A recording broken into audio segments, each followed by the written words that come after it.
Hey y'all, it's your girl Stephanie's Wrestling Club podcast right here on YouTube. Make sure you thumbs up the video. Make sure you go ahead and subscribe. Turn on for notifications if you are interested in keeping up with me like that. Also, follow me on Pinterest and Instagram. Those are two places where I'm active.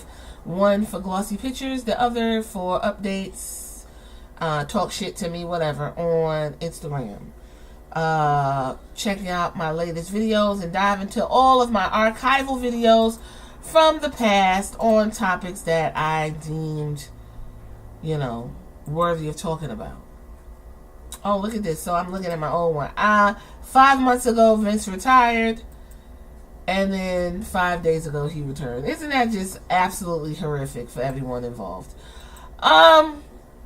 Let's dive into Charlotte Flair's return. Now, if we go back to my wrestling archives, right, we can go back how far? Because I've always seemed to, Charlotte just really, she does a number to the women's division. And I don't think people really realize how much of a juggernaut she is. Like, 2 years ago, I posted, "We tied the juggernaut, Charlotte Flair." And I talked about how this woman just completely pulverized and worked over the women's division to the point where there really isn't no credible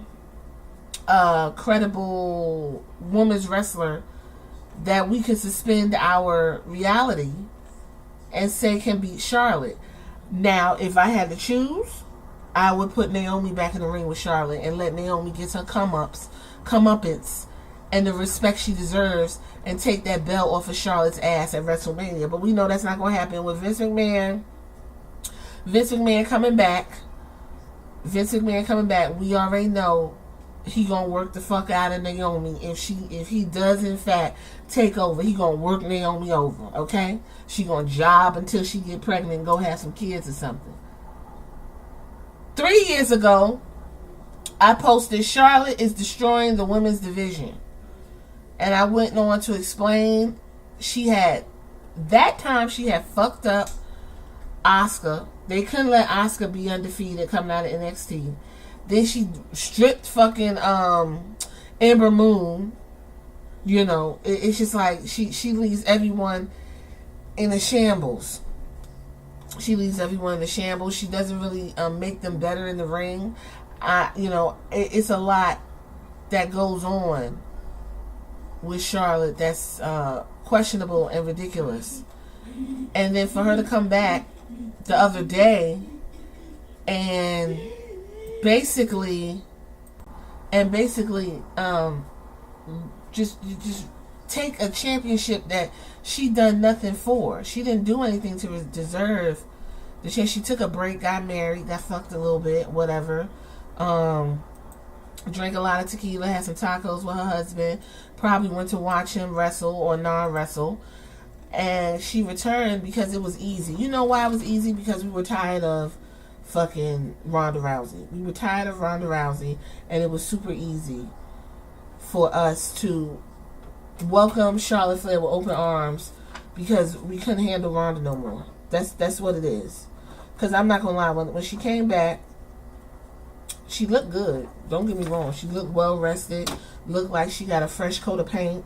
Got her skin pulled as tight as possible. Had her ass cheeks out. Ready to do it. And when she just, beat Ronda, I just felt like a sigh of relief because Ronda's unbearable. And that's a whole nother podcast to talk about. Ronda's unbearable and been exposed a long time ago. Everybody was just like, I don't give a fuck who take it off of her. Great. But then now that it's off and we're right back to the juggernaut, it's like, what was the point? So the same argument we have is that Charlotte can return, become championship with no fucking reason other than that she's Charlotte Flair, because that's what it's looking like. And it's not fair to others who work hard to try to get opportunities, and it's just like, I don't know. Like, that's not her fault because Charlotte is a good wrestler. Charlotte does well. She tried to get her own name out there, but things like this doesn't help her case. Then there's the issue is she a heel? When Charlotte's a bitch, you gonna get what you need. Because she got a heel face. She looks like a bitch. But when she coming out there healing it, being a baby face and smiling with the people, it doesn't come over well, and it's terrible to watch. It just simply is. I don't know why she would come out like that. I don't see anything good coming of it outside of her having this, this belt, taking it into WrestleMania. Who would be her opponent? Who would Charlotte be wrestling out of the women's division right now outside of Naomi? And if push came to shove, although she's gone, Sasha Banks. Who else in there is going to give you a match of that caliber? Is Becky Lynch going to come back to SmackDown and be like, "Hey, bitch, I'm about to put you through a table"? Like what? Who? There is nobody. Raw women's division is stacked. You got Rhea Ripley, Becky, Damage Control, Bailey. All of them is over there. There is nobody on SmackDown. Unless she gonna go round 2 with Ronda, and that's gonna be a complete fucking disaster. Can you imagine Ronda and Charlotte doing promos back and forth up until fucking WrestleMania? Oh my goodness.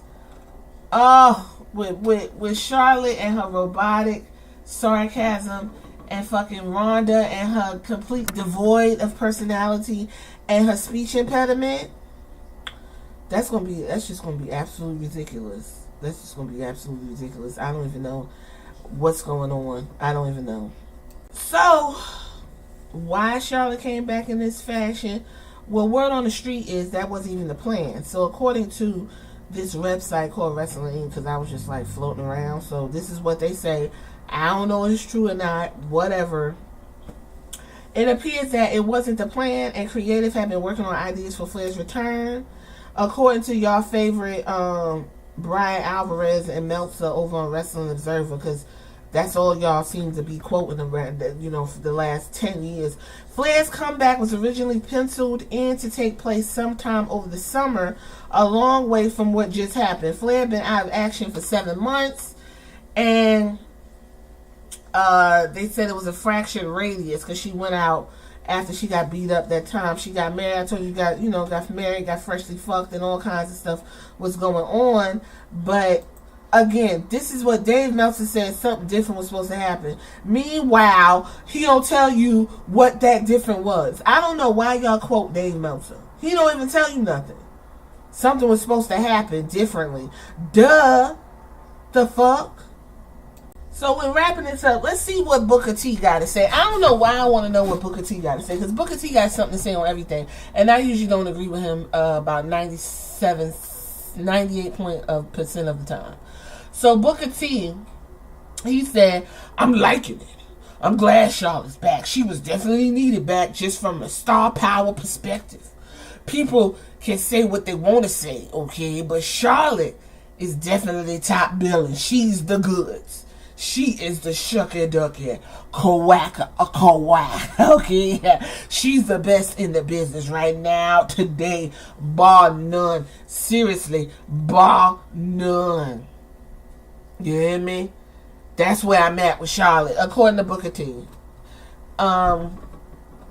She's the best in business in the SmackDown Women's Division that's completely ransacked and in the shambles. So we'll see how this goes. Y'all tell me what y'all think about Charlotte's return. And what's going to happen? Who do you think her opponent is? Because I have absolutely no fucking idea. And no, not Liv Morgan. Like, give me a break. This is Wrestling Color Podcast. If you made it this far, thumbs up the video. Talk to you later.